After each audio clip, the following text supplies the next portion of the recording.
So we've brought people together today to discuss the world of experiential learning, and in particular how we might embed experiential learning in the curriculum. This is really important because we've got brilliant practice at Leeds for doing this work already. We've got excellent modules, we have excellent work placement opportunities, but those are typically things that happen in the co-curricular or extracurricular space, and there are barriers for some students to be able to access those kinds of opportunities. So today we're thinking about what will it take to bring this into the curriculum so that all students can engage with the outside world, think about how the skills and subject knowledge that they're developing might apply when it comes to the world of work. For me, experiential learning is really important because it helps me put all the theories that I've learned in my business management degree into practice. So we learn a lot about transferable skills here at the university, like communication, team working, presentation, but I did not get that until I did something practical, like I did a placement year role where I got the chance to communicate with a lot of different staff members, work in my team and other mini teams all across my service, do student-facing and employer-facing presentations. So that helped me match all the theory that I'd learned in my modules and put that into practice and gain those skills. So that was really valuable, and it has made me a whole different person, a new person, and has helped me realise what skills I have already, what I need to work on, and most importantly, build confidence in myself, in my capabilities, and be resilient that I can keep on working on those things in the future as well. Experiential learning for me is really exciting because it challenges us to think a little bit more about the space we create between our students and their disciplines for them to exercise agency and involvement. And I think it speaks to so many of the grand challenges of higher education in the post-pandemic era, which range from employability and the gaps in graduate outcomes through to the current crisis in attendance that sweeps through the sector.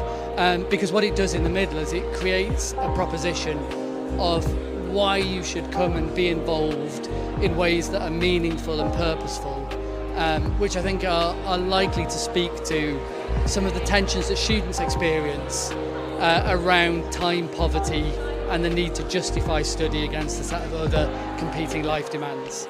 And I'm really interested to find out ways that we can embed experiential learning across all our programs at the School of Music, and also find ways to strengthen the ones that we already have. We have a great partnership with Upper North, so find out ways that all of our students can take advantage of that, rather than just the ones who take that module. Experiential learning for me is the foundations of everything I do with regards to teaching.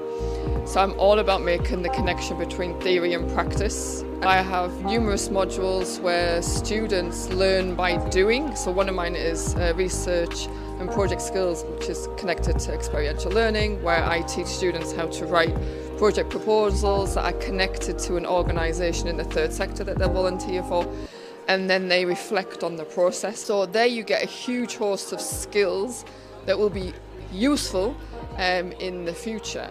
So my work is all about, again, experiential learning, and if everything's connected to skills-based outcomes, what is it that the students learn for the next chapter in their life? I'm Charlie Dan Reuter from Polis. I've just done a little talk on unicorns and light bulbs and the importance of letting go in experiential learning. And the idea of that was to communicate that the whole point of doing it is to give students agency in how they engage with their discipline and the topics and materials. And our job as academics is to provide those opportunities, perhaps with partner organisations, to find those unicorns. And then we have to help them structure ways of learning from that to present good quality work which engages with their intellectual, academic, literatures, work, thoughts, to present good quality work for assessment that enriches their lives and their understanding of the communities that they're in. Experiential learning for me is something that everyone has a right to. That's the key thing. You know, we can't just offer it to those who've got access through their parents or through money or through people they know.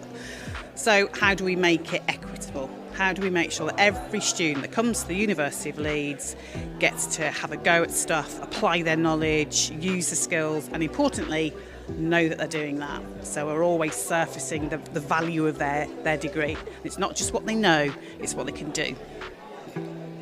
So today has been excellent. We've had people from across the university, from all faculties, academics, professional service staff, students. We've had some external partners here as well, and we've spent the day on our feet discussing, doing different kinds of networking kind of challenges, talking about our failures, our successes, our wishes, our dreams for this kind of work. And it's had a kind of unconference format.